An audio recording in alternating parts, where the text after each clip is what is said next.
Just imagine this. At your daughter's luxurious wedding, her wealthy fiancé shoves your face into the wedding cake and screams for everyone to hear, "Taste the dessert, you old beggar." What he didn't know is that one of the guests in that room was my financial advisor, and he was about to stand up and announce that this beggar was a secret multi-millionaire who could buy his entire family. But before we get into this incredible story, we'd love to know who's watching. Please take a moment to write what city you're from and how old you are in the comments below. And now, make yourselves comfortable. This is a story you definitely won't want to miss. My daughter Jasmine's wedding was meant to be the culmination of a life's worth of love and careful guidance, a day to watch her step into her own future, radiant and secure. Instead, it became a stage for the ugliest parts of the human heart. The setting was a scene meticulously torn from the pages of a high-end bridal magazine, the grand ballroom of a historic Manhattan hotel, a space so opulent it seemed to breathe money. Crystal chandeliers, heavy as frozen waterfalls, cast a fractured, brilliant light over tables draped in ivory silk. An army of waiters in snow-white gloves moved with silent, ghostly efficiency, ensuring that champagne flutes were never empty and that the miniature gold leaf desserts were perpetually replenished. It was a world of effortless excess, a world away from the one I knew. And then, in the center of that glittering universe, her fiancé, Kevin, a man whose charm was as wide and shallow as a puddle, approached me by the wedding cake. The cake itself was an architectural marvel, a 5-tiered tower of white fondant and delicate sugar flowers that likely cost more than my first car. He leaned in, a conspiratorial smirk playing on his lips as if sharing a private joke, but there was no joke. With a sudden, jarring shove, he pushed my face directly into the side of that magnificent confection. "Taste the dessert," he bellowed, his voice ringing out for the benefit of his snickering friends. The world exploded into a soft, cloying white. The sickly sweet smell of buttercream filled my nostrils, and for a terrifying moment, the thick cream stole my breath. A wave of pure, hot rage, volcanic and primal, surged within me. But even as the humiliation began to set in, my most immediate thought was a practical one, a mother's thought, the sugar, my diabetes. The laughter in the room was a scattered, ugly sound, a mix of shock and drunken amusement. I felt 100 pairs of eyes on me.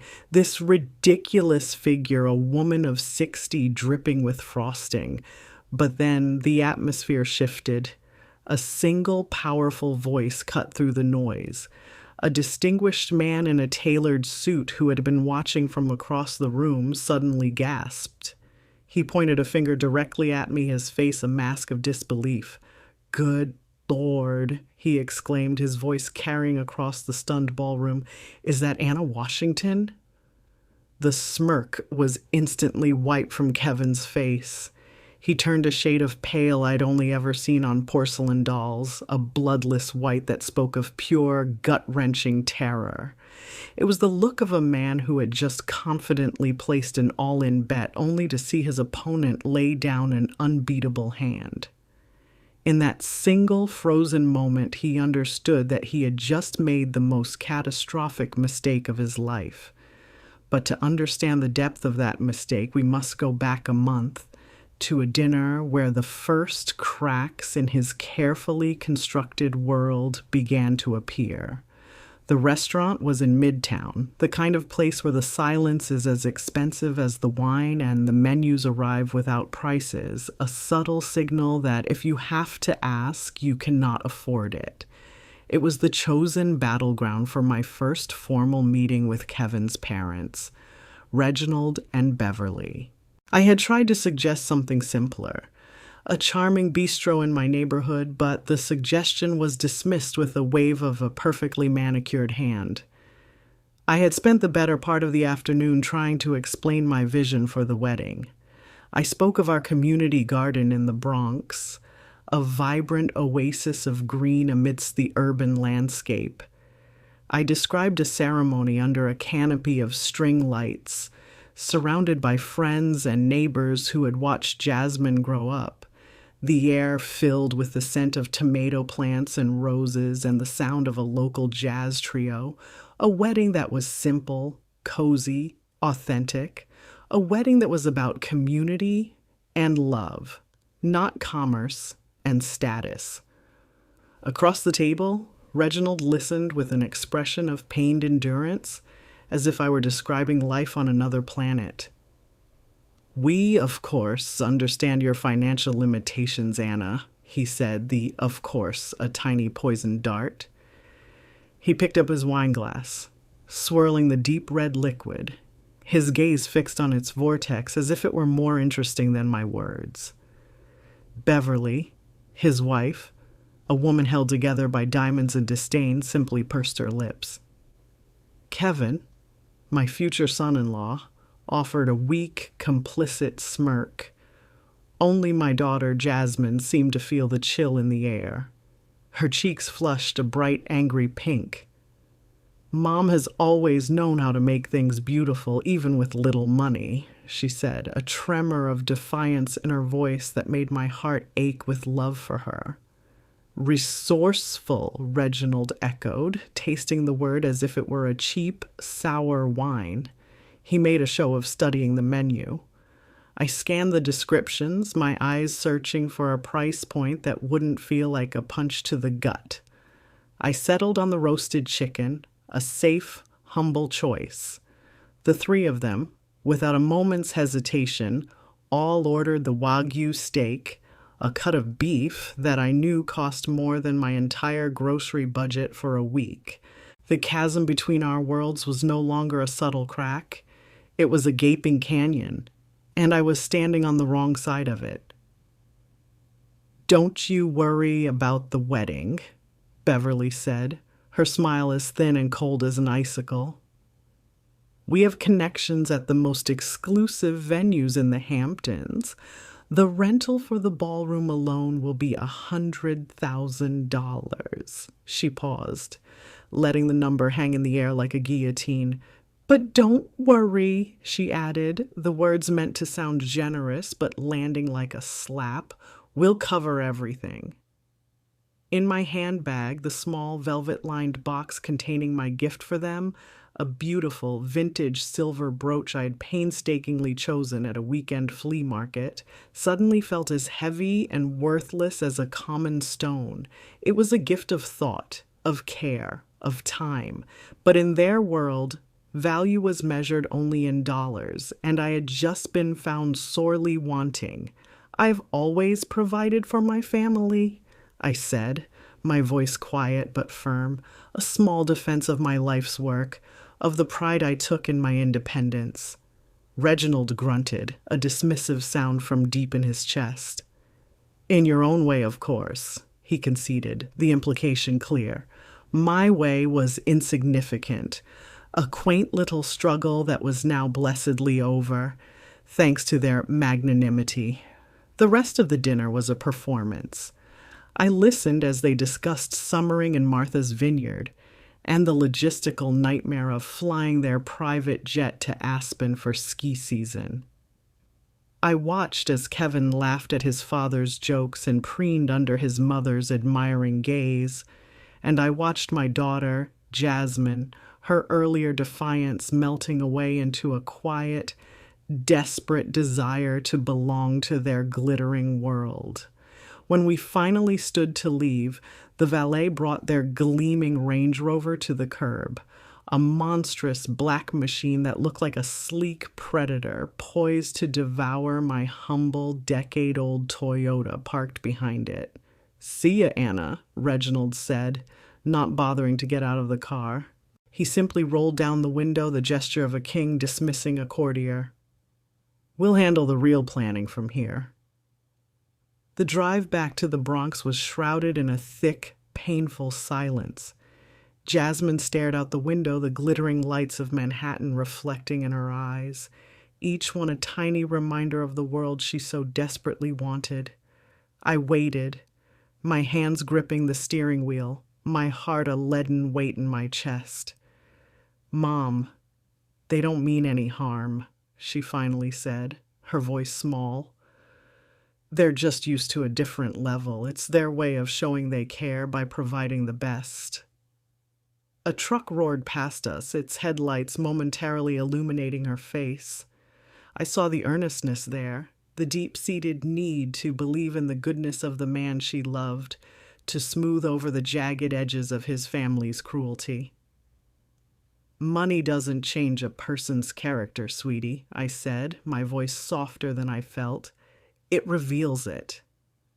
I saw how Kevin spoke to the waiter tonight, how his father dismissed the valet without a second glance. They are kind only to those they perceive as being on their level or above it. Tonight, for the first time, I was placed on the list of people they believe are beneath them. "Mom, you're being controlling," she snapped, and the accusation, so unexpected and unfair, was a physical blow. It was the word she knew would hurt me most. "Controlling?" I asked, my voice rising despite my best efforts. "Because I don't want to see you spend your life with a man who will only value you as long as you please him, because I see a cruelty in him that you refuse to acknowledge." "That's not control, Jasmine. That's a mother's terror." "Stop the car," she shouted, her voice sharp with a sudden furious anger.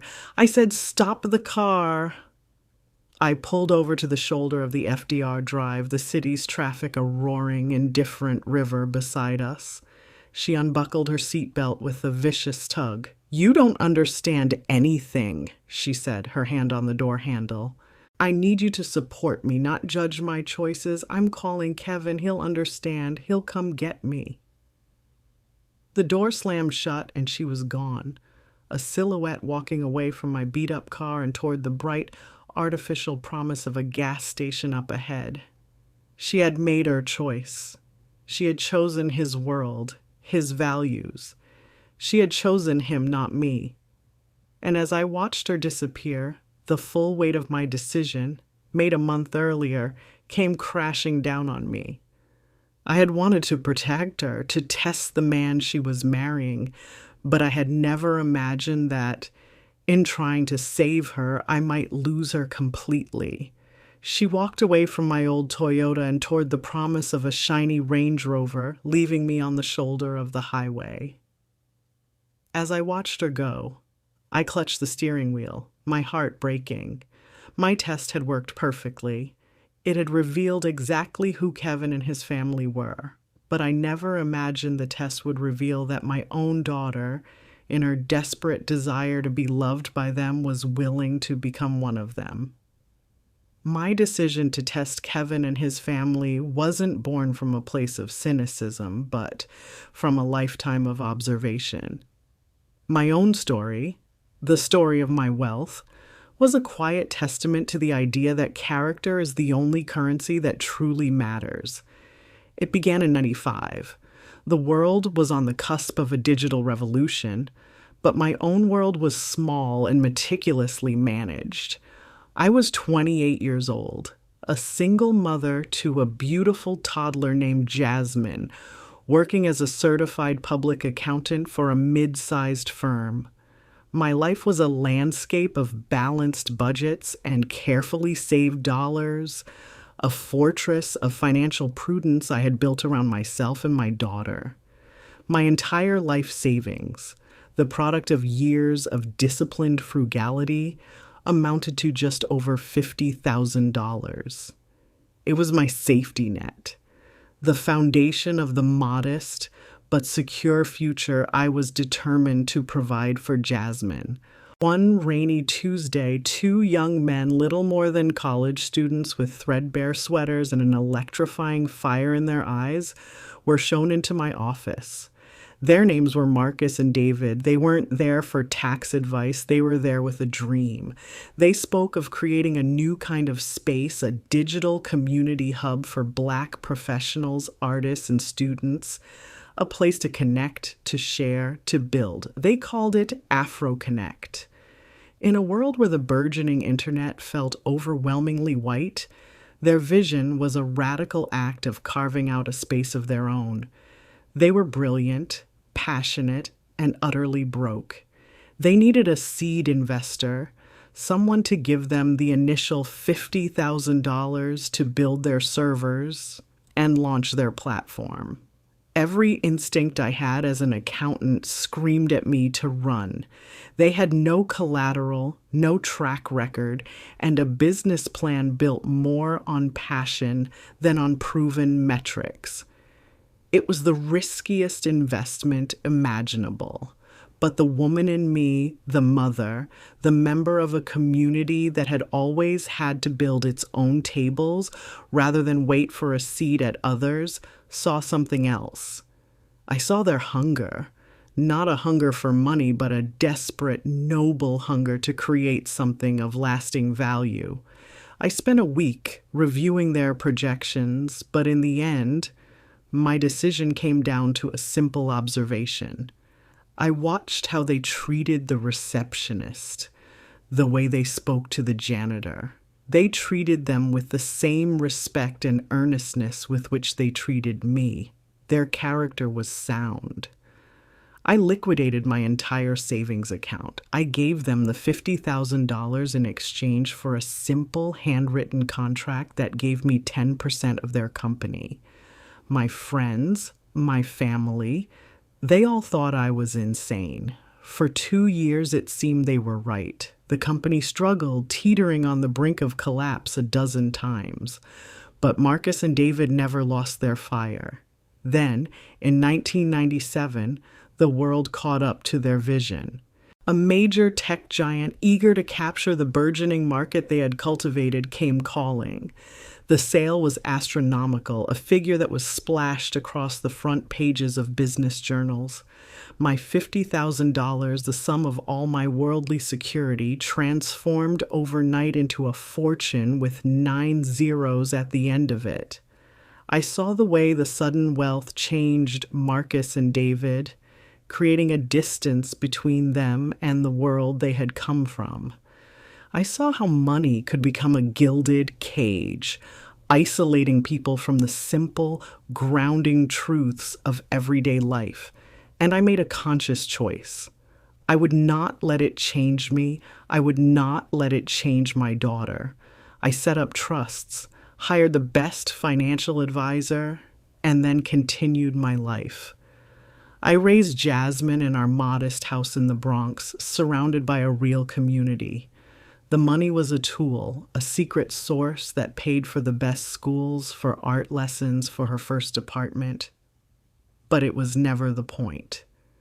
The point was to raise a woman who knew her own worth, independent of a bank statement. The irony that she was now entranced by a family who saw worth in nothing else was a wound too deep to measure. That wound festered during the 30 days of silence that followed our fight. It was a month of profound, aching loneliness. I'd call her phone and leave voicemails, my words feeling like stones dropped into a bottomless well. Hi, sweetie, it's Mom, just calling to say I love you. Each message felt more pathetic than the last. I threw myself into the work at the community garden, the plot of land that had been our shared project for years. I weeded the beds we had built together, my hands in the soil, my mind replaying our last terrible conversation. The tomato seedlings we had chosen together, the ones we were supposed to plant in May, sat in their plastic trays on my porch, their leaves beginning to yellow. They were a living, dying symbol of the beautiful thing we had cultivated together, now withering from neglect. The silence from my only child was a constant, deafening roar in the quiet of my life. In the third week of her absence, I was kneeling in the dirt, surrounded by the vibrant life of the garden, yet I had never felt more alone. My neighbor, Mrs. Gable, came over with a glass of lemonade. "A mother's love is a powerful thing," she said kindly, seeing the sorrow in my eyes. "But a daughter's silence is a weapon that can bring any strong woman to her knees." I knew she was right. I was on my knees, and I was beginning to fear I would never have the strength to stand up again. On the 30th day, my phone finally rang. My heart leaped with a desperate, painful hope as I saw Jasmine's name on the screen. I snatched it up, my hand trembling. "Jasmine, honey, are you okay?" "I'm fine," she said, her voice distant and cool, devoid of any warmth. There was a pause, a chasm of unspoken words between us. Mom," she stammered, catching herself. The slip was tiny, but it was a Freudian dagger to my heart. In her mind, she had already replaced me, seeking the paternal provider figure she thought she had found in Kevin and his family. "The wedding is tomorrow." "I know, sweetie," I said softly, my hope beginning to curdle into dread. I'm not sure I want you to be there." The words were delivered with a flat, rehearsed quality, as if she were reading from a script Kevin had written for her. My world, which had been teetering on a precipice for a month, finally crumbled. I had to brace myself against the kitchen counter, the cold granite the only thing keeping me upright. I couldn't breathe. "But if you come," she continued, after my choked silence had stretched on for too long, "it's on one condition. One, you say nothing. No comments about Kevin or his parents. No judgmental looks. No dramatic sighs. You will be a guest. You will sit where you are told. You will smile for the pictures if you are asked, and you will not cause a scene. You will just be there. This is my day, and I will not have you ruin it with your disapproval." Every word was a perfectly aimed blow, designed to put me in my place, to remind me that I was no longer a mother with a voice, but a problem to be managed. The cost of admission to my own daughter's wedding was my dignity, my opinion, my very identity as her mother. For a moment, a surge of defiant anger rose up, a desire to tell her to take her wedding and her cruel ultimatum and choke on them. But then I pictured her face, the face I had loved since the moment I first held her, and I knew I couldn't do it. A future where I didn't see that face at all was a future I couldn't bear. "I promise," I whispered, the words tasting like ash in my mouth. The morning of the wedding, I stood before the mirror in my bedroom, a stranger in my own reflection. How does one dress for a public humiliation? How does one prepare to be a ghost at the most important day of their child's life? I bypassed the brightly colored dresses in my closet, the ones that spoke of joy and confidence. Instead, I chose a simple, impeccably tailored sheath dress of deep navy blue. It was elegant, understated, and somber. It was the color of a twilight sky after the sun has gone, the color of my mood. It was a dress that would not draw attention, a dress for a woman who had been ordered to disappear. But as I fastened the clasp on my mother's pearls, a spark of my old self, of Anna Washington, the investor, the risk-taker, returned. I would not go to this battle completely unarmed. I opened my jewelry box and took out the vintage silver brooch, the one I had found at the flea market. It was a beautiful, intricate piece, a swirling design of leaves and vines. I had intended it as a gift for Beverly, a peace offering. Now, it felt like something else entirely. It was a symbol of the simple, genuine, non-monetary value that they had all so thoroughly rejected. I pinned it to the lapel of my dress. It would be my silent, secret armor. The drive from the familiar tree-lined streets of the Bronx to the cold concrete canyons of Manhattan felt like a journey to a foreign country. I passed the community gardens, the local bakeries, the parks where children's laughter filled the air. This was my world, a world built on connection and shared experience. The closer I got to the hotel, the more the landscape changed. The buildings grew taller, colder, more imposing. The people on the streets were different, their faces set with a kind of hurried, ambitious hardness. It was a world built on transactions and status. When I finally pulled into the hotel's grand circular driveway, the valet, a young man with a weary expression, looked at my old Toyota with a barely concealed sneer. He parked it far in the back, behind a row of gleaming Bentleys, Maybachs, and foreign sports cars that looked like spaceships.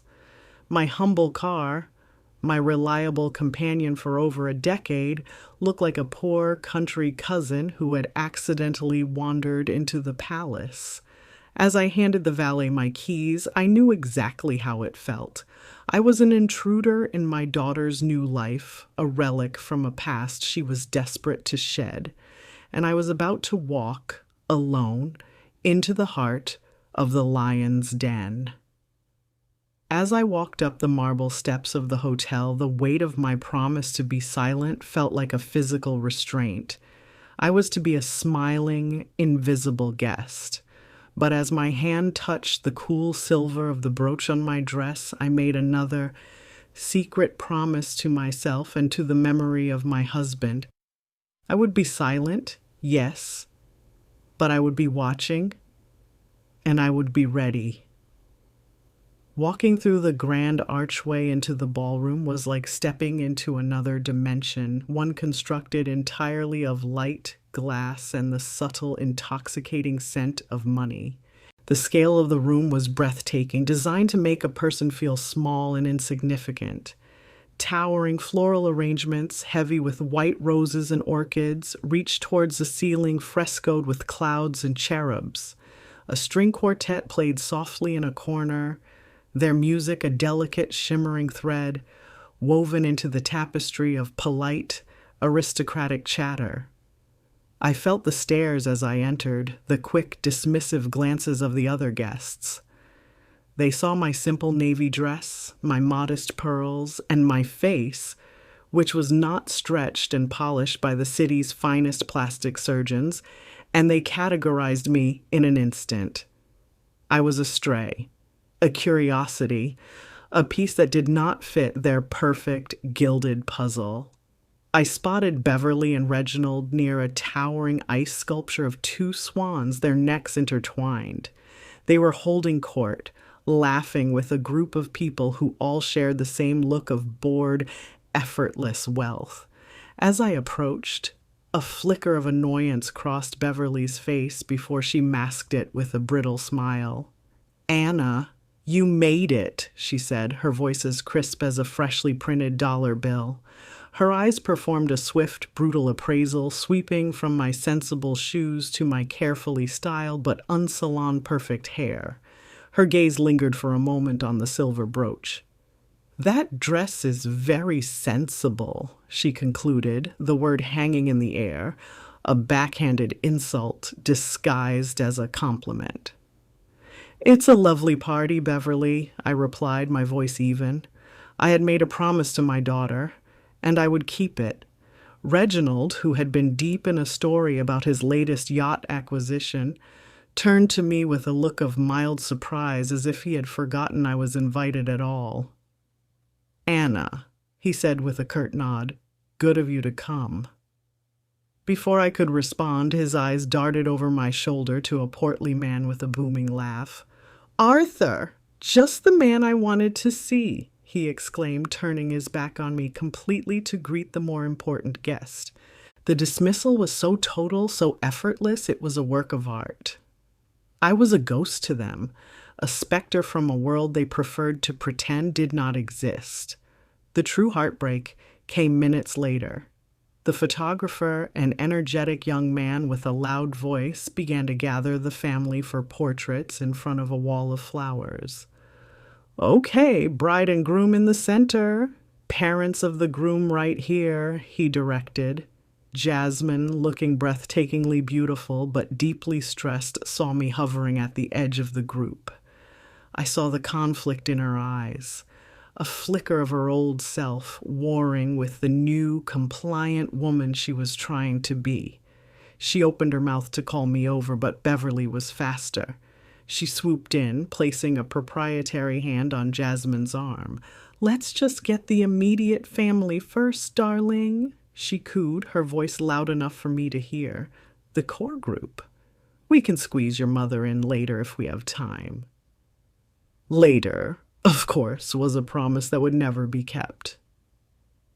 Jasmine's shoulders slumped in defeat. She gave me a quick, apologetic glance before turning back to the camera, her smile now a strained, painful imitation of joy.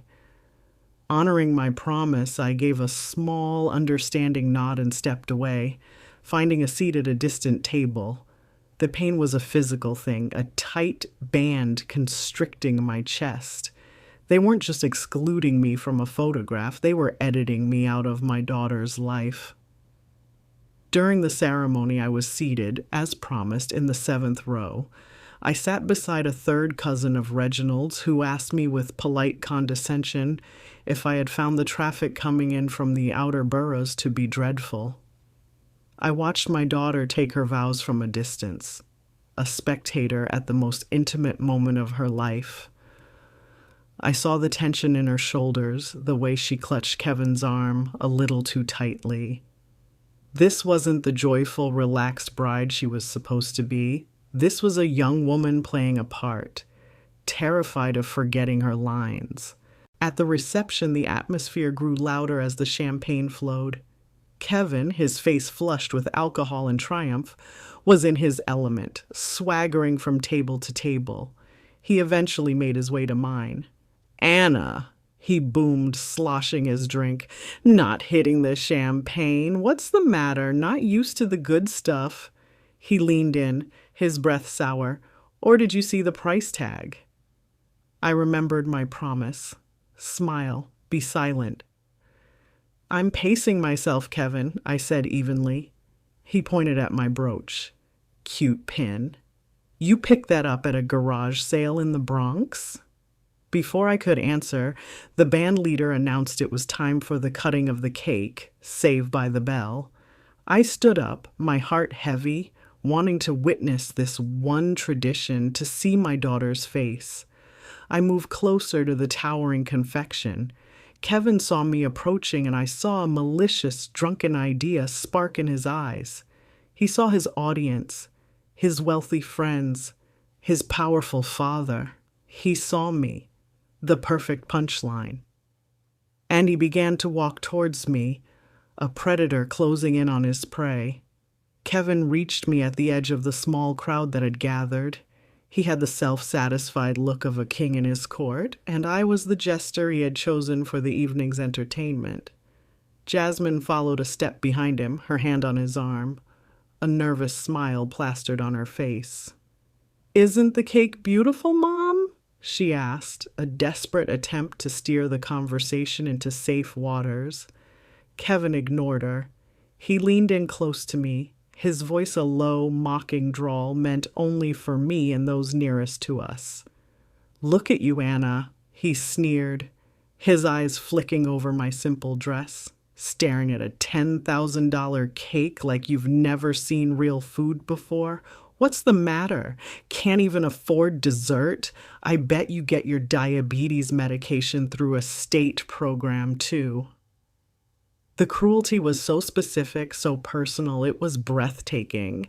He had taken a private vulnerability I had shared with my daughter in confidence and twisted it into a public weapon. "Kevin, stop it!" Jasmine hissed, her grip tightening on his arm. This was it, the line.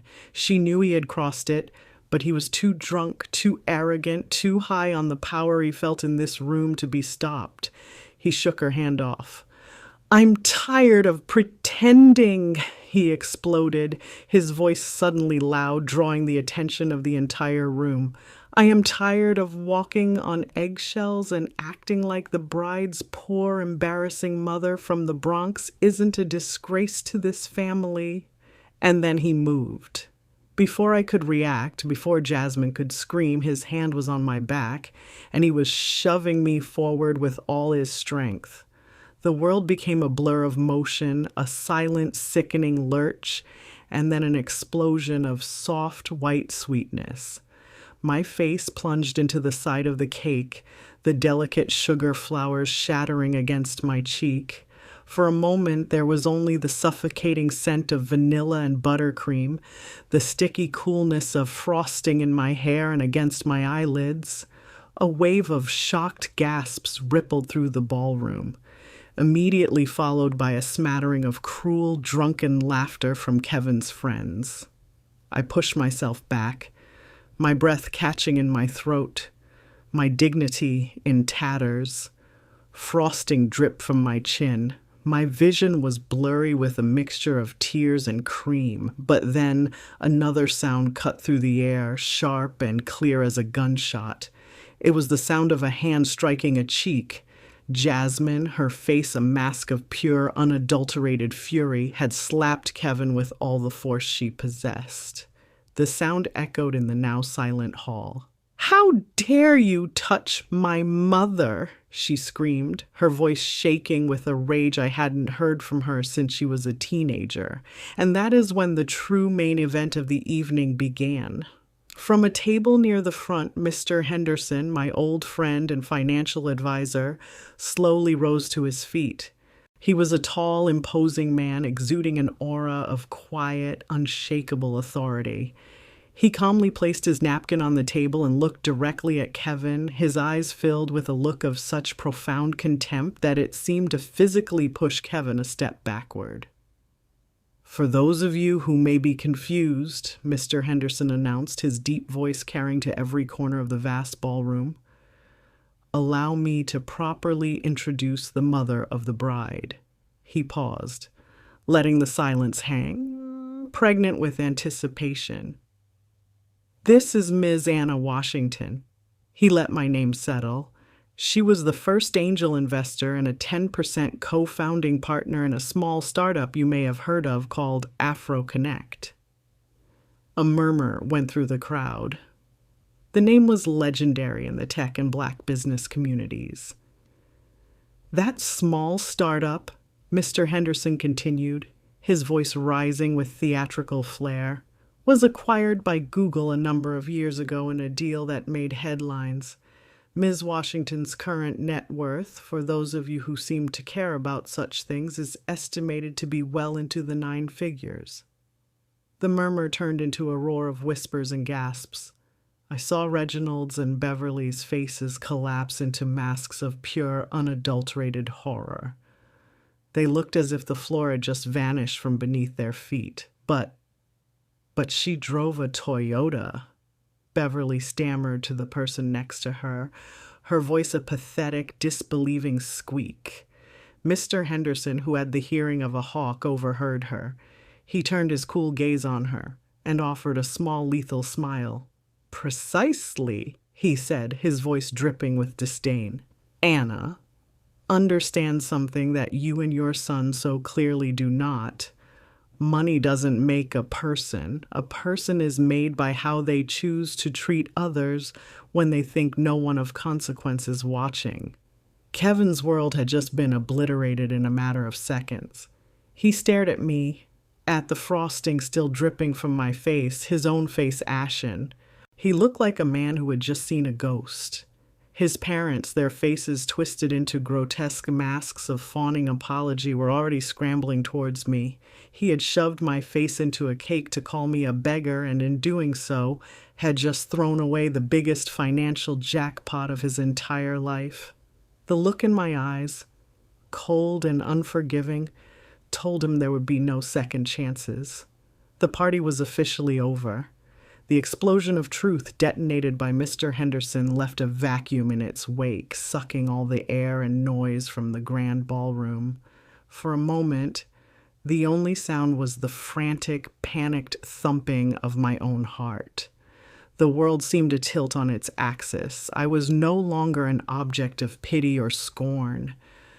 I was suddenly a center of gravity, and I could feel the desperate, greedy trajectory of Kevin's family as they began to hurtle towards me. Reginald was the first to reach me, his face a grotesque mask of fawning desperation. He pulled a silk handkerchief from his breast pocket and began frantically, uselessly dabbing at the frosting on my dress, his hands trembling with a mixture of terror and avarice. "Anna, my dear Anna, this is a horrendous, a truly unforgivable misunderstanding," he babbled, his voice a full octave higher than it had been at the restaurant. "Youthful indiscretions. The boy has had too much champagne, you see. He's impulsive. He adores you, truly adores you. We all do. We must start over, put this silly business behind us." Beverly was right behind him, her approach even more reptilian in its shamelessness. She immediately rounded on her own son, her voice sharp and accusatory. "Kevin, you foolish, foolish boy," she shrieked, her earlier maternal pride curdling into venomous blame. "Apologize to Anna this instant. How could you possibly be so disrespectful to such an esteemed and vital member of our community?" She then turned to me, her face contorting into a smile that was somehow more terrifying than her anger.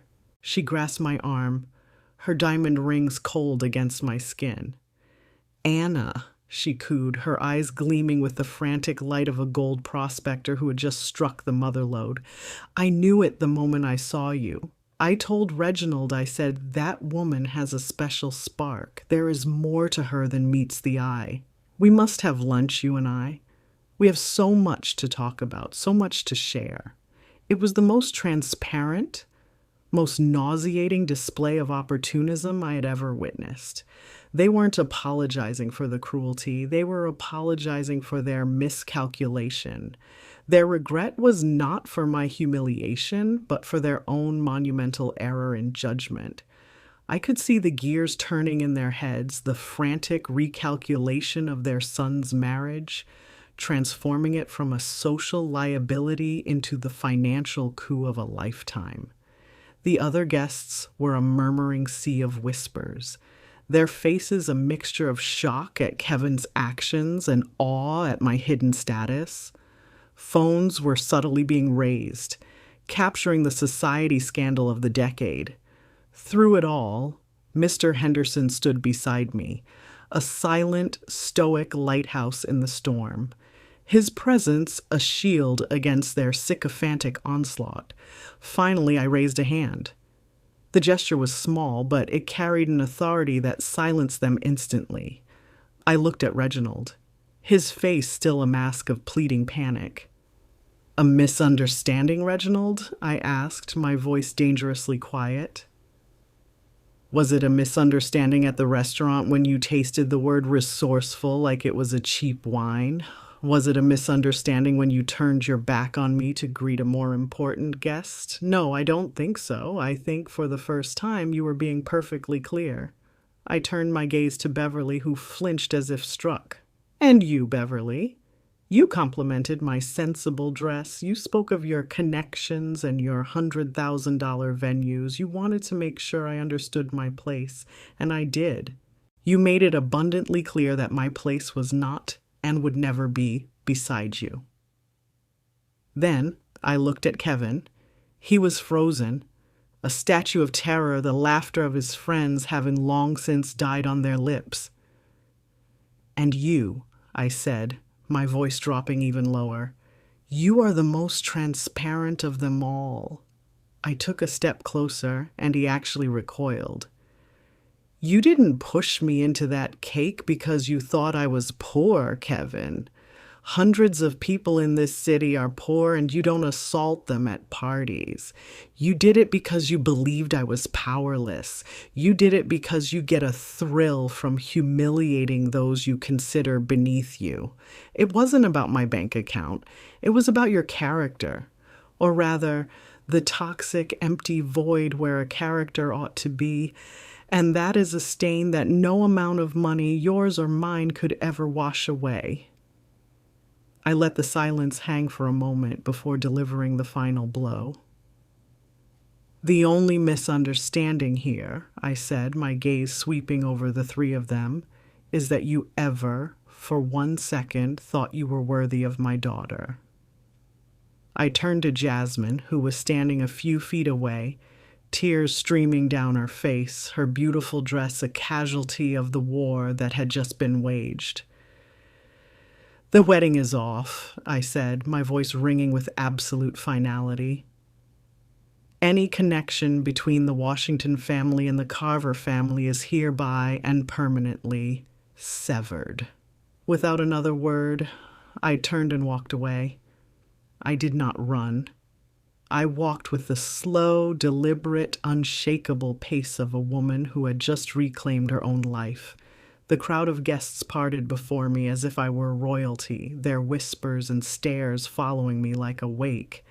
I didn't stop until I was through the grand doors and in the cool, quiet marble of the hotel lobby.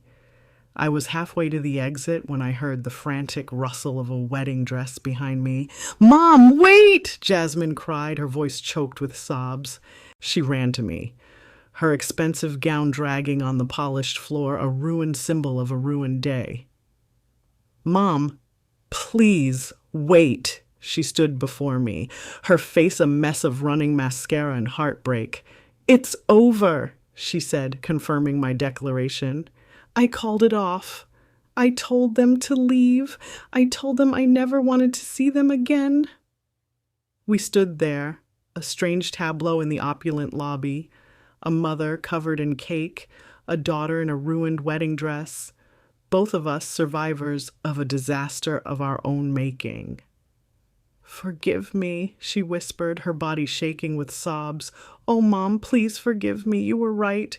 You were right about everything." "I'm to blame too, sweetie," I said, my own tears finally beginning to fall as I reached out and pulled her into a hug.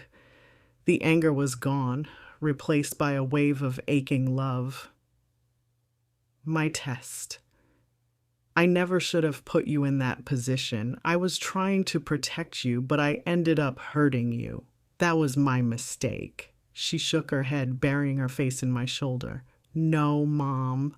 My mistake was being so desperate for their approval that I forgot that the only approval I ever really needed was yours. I was so dazzled by the glitter, I couldn't see that it wasn't gold. I let them disrespect you. I stood by and I let it happen. How can you ever forgive me for that? We held each other for a long time, two women clinging together in the wreckage. We forgive each other," I whispered into her hair. "We forgive each other and we start over." She pulled back, her eyes searching mine. "Take me home, Mom," she pleaded, her voice cracking. "Please, not to my apartment. Take me home, to our home, to the Bronx." Getting out of that hotel felt like escaping a beautifully decorated prison. The walk through the lobby was a surreal experience. The same staff who had looked through me with polite indifference upon my arrival now scrambled to assist me. Doors were held open. Deferential ma'ams murmured in my wake. The news of my true identity had traveled through the hotel's intricate social ecosystem with the speed of light. Power, I was reminded, is a language everyone understands, even when it is silent. The true test of the moment, however, was watching my daughter. Jasmine walked beside me, head held high, ignoring the whispers and the stares. The shame she had felt was being burned away by a new, righteous anger. She was no longer a supplicant in their world. She was my daughter. And for the first time in a long time, she seemed to remember the power that came with that title. At the valet stand, the contrast was almost comical. A gleaming black Bentley was purring at the curb, waiting for its owner. The young valet, the same one who had sneered at my car earlier, saw us approaching. His face paled. "Mrs. Washington, ma'am," he stammered, rushing forward. Your vehicle. I'll have it brought around immediately. He spoke the word vehicle with a kind of reverence, as if my old Toyota were a chariot of the gods. When it finally pulled up, looking small and impossibly humble next to the Bentley, he held the door for me with a flourish I was sure he reserved for billionaires. As we settled into the familiar worn seats, Jasmine looked at the scene at the valets now treating her mother with the fawning respect they had shown the Carvers just hours before. A small, sad smile touched her lips. It's amazing, isn't it? She said quietly as I pulled out into the glittering Manhattan traffic. Nothing about you has changed. You are the same person who walked in here 3 hours ago, but everything about how they see you has. It was never about you, was it? It was always about them. That observation, so clear and insightful, was the beginning of the real conversation, the one we should have had a month ago. The car became a sanctuary, a safe capsule moving us from the cold, transactional world of Manhattan back to the warm, authentic heart of the Bronx. As the glass towers of the financial district gave way to the familiar brick and brownstone of Upper Manhattan, Jasmine finally began to unpack the contents of her heart. She spoke of the deep-seated insecurity she'd felt around Kevin's family, the constant, subtle pressure to prove she belonged. It was like I was always auditioning, she confessed, her voice thick with self-reproach. I was so afraid they would think I wasn't good enough, that we weren't good enough. Kevin made me feel like his love was a prize I had to keep earning. And his parents, they were the judges. Every time I defended you, I felt like I was failing their test.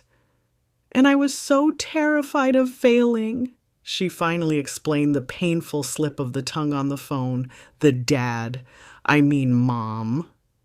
She admitted that she had seen in Reginald a fantasy of a powerful father figure, a man who could provide and protect, a role my own quiet, steady love couldn't fill in the same bombastic way.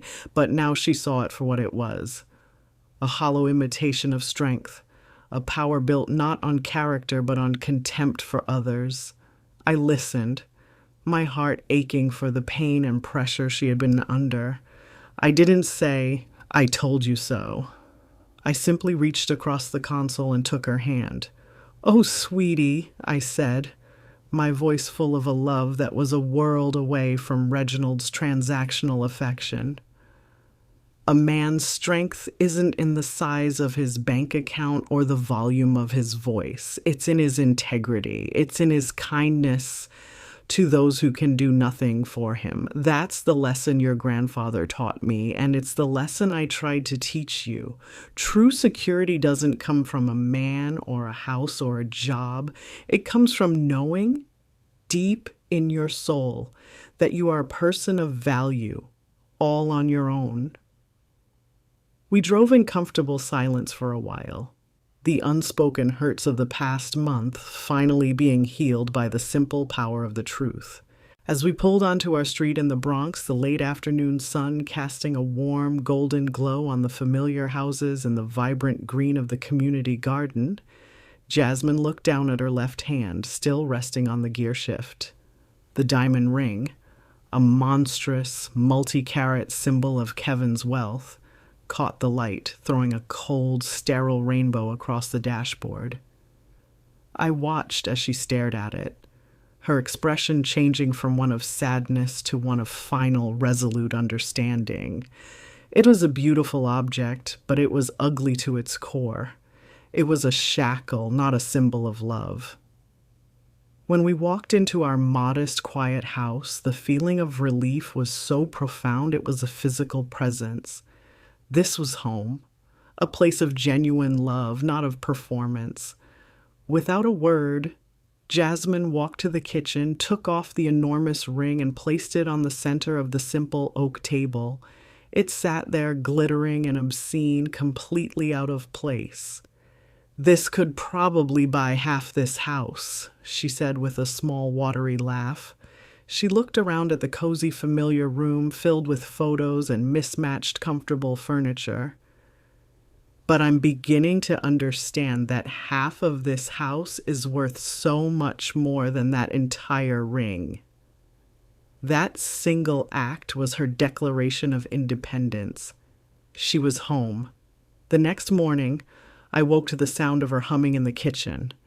I walked in to see her dressed in her old gardening clothes, her $1,000 wedding dress lying in a heap by the back door, ready to be given away. The tomato seedlings were looking a little sad, she said, offering me a mug of coffee. I thought we could plant them today. We spent the morning in the garden, on our knees, with the warm soil under our fingernails. We didn't talk about the wedding, or Kevin, or the money. We talked about where to put the basil and whether the zinnias would get enough sun. We worked together, falling back into the easy, familiar rhythm of a mother and daughter who knew and loved each other.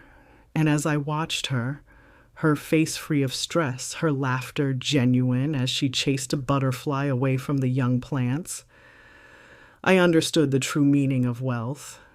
It wasn't the 9 figures sitting in a trust fund, it was this quiet, sun-drenched morning, the feeling of cool earth in my hands, the resilience of my daughter who had walked through fire and come out stronger. It was the simple, profound, and priceless joy of planting something together and knowing with absolute certainty that it would grow.